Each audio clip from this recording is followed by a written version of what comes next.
အားလုံးပဲမင်္ဂလာပါဒီနေ့ကတော့ဟိုပုံမြို့မှာရှိတဲ့ထမ်ဆန်းကူကိုတွားရောက်လက်ပတ်မှာဖြစ်ပါတယ်ရှင်ထမ်ဆန်းကူဟာဆိုရင်တောင်ကြီးခရိုင်ဟိုပုံမြို့နယ်ထမ်ဆန်းကျေးရွာအနီးမှာတည်ရှိပါတယ်တောင်ကြီးကနေဆိုလို့ရှိရင်42ကီလိုမီတာမိုင်နဲ့ဆိုရင်တော့12မိုင်ကနေ13မိုင်နီးပါးရှိရပေါ့နော်ထမ်ဆန်းကူကိုထမ်ဆန်းကိုရင်လေးကအိမ်နဲ့အိမ်ရရှာဖွေတွေ့ရှိခဲ့တာဖြစ်ပြီးတော့2009ခုနှစ်မှာစတင်ပြီးတော့ဖွင့်လှစ်ခဲ့တာဖြစ်ပါတယ်ဒီထမ်ဆန်းကူရဲ့အောက်မှာတဘာဝစမ်းချောင်းကြီးတစ်ခုတည်ရှိပြီးတော့ဂူအတွင်းပိုင်းကနေအချို့နေရာတွေပေါ့နော်အလျားပေ90ကနေအမြင့်ပေ200ထိရှိတယ်လို့သိရပါတယ်ထူးခြားတာတစ်ခုကထမ်ဆန်းကူကရှမ်းပြည်မှာရှိတဲ့ပင်တရာကူရွှေဦးမင်းကူမြမတိကူအဲ့ဒါတွေအားလုံးထက်ကြီးမားဆုံးကူတစ်ခုဖြစ်ပါတယ်ဂူအစကူအဆုံးဆိုရင်တော်တော်ကြီးကိုတွားရတယ်ဂူရဲ့အရှိကအတိအကျမသိရပေမဲ့လည်းပါဇက်ပြောရဒီဂူရဲ့အလျားကပေ3000လောက်ရှိတယ်ပြောတယ်နောက်ထပ်ပေ6000ခန်းဒီရှင်းလင်းပြီးဖြစ်တယ်လို့သိရပါတယ်ဒီဗီဒီယိုရဲ့အဆုံးမှာဂူအဆုံးထိကိုတစ်ချက်သွားပြထားတယ်ပေါ့နော်ဂူရဲ့အဆုံးရဲ့နောက်ဆက်တွဲမှာလည်းသူတို့ထပ်ပြီးတော့ဖော်ဆောင်နေတာတွေကိုတွေ့ခဲ့ရတယ်ဒါမှမဟုတ်ဘိုင်းနှစ်တွေဆိုလို့ရှိရင်ဒီထပ်ပို့ပြီးတော့ကျဲလာနိုင်တယ်ဒီထပ်ပို့ပြီးတော့လည်းဂူအလျားတွေပို့တိုးလာနိုင်တယ်ပေါ့နော်တခုရှိတာကဒီဂူထဲမှာလုံးဝဘာအနှမ်းသက်မှမရှိဘူးပေါ့နော်အဲ့ဒါလည်းထူးခြားချက်တစ်ခုပါလင်းတို့တွေပါတယ်အနှမ်းတွေပါတယ်လုံးဝမရှိဘူးဂူကအသက်ရှူချောင်းချောင်းလေးနဲ့တွားလို့ရတယ်ပေါ့နော်မြင်းမထီကူတို့ဘာလို့တွေတွားလေတော့ငါဆိုရင်ဒီ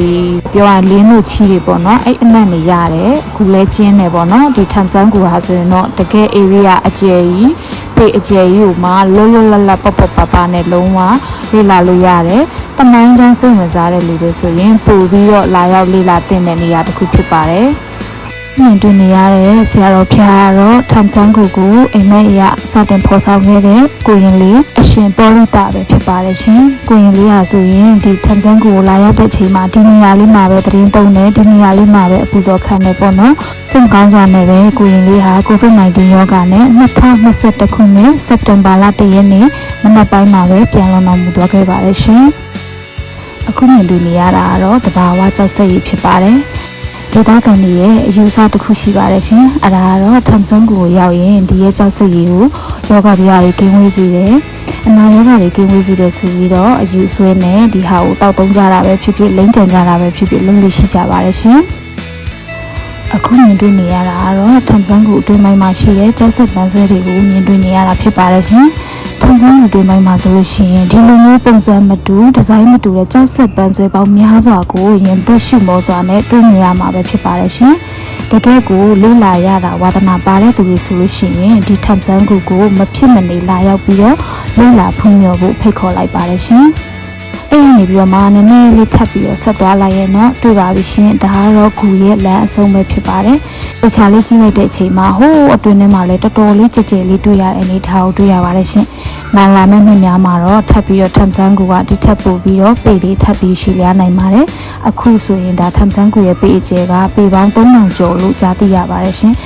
လေ့လာပြီးသွားပြီဆိုတော့ဒါကူကိုပြန်ထွက်နေပြီပေါ့နော်အခုအပြင်ဘက်ကိုပြန်ထွက်နေရပဲဖြစ်ပါတယ်ရှင်ဗီဒီယိုအစဆုံးလေးကိုလိုက်ပါကြည့်ရှုပေးကြတဲ့အတွက်အားလုံးကျေးဇူးများတင်ပါတယ်ရှင်ဒီဗီဒီယိုလေးကထမ်ဆန်းကူကိုလာခြင်းပေမဲ့မရောက်ဖြစ်သေးတဲ့သူတွေအတွက်ကိုရည်ရွယ်ပါတယ်ရှင်အစဆုံးလိုက်ပါကြည့်ရှုပေးတဲ့အတွက်အားလုံးကျေးဇူးများတင်ပါတယ်ရှင်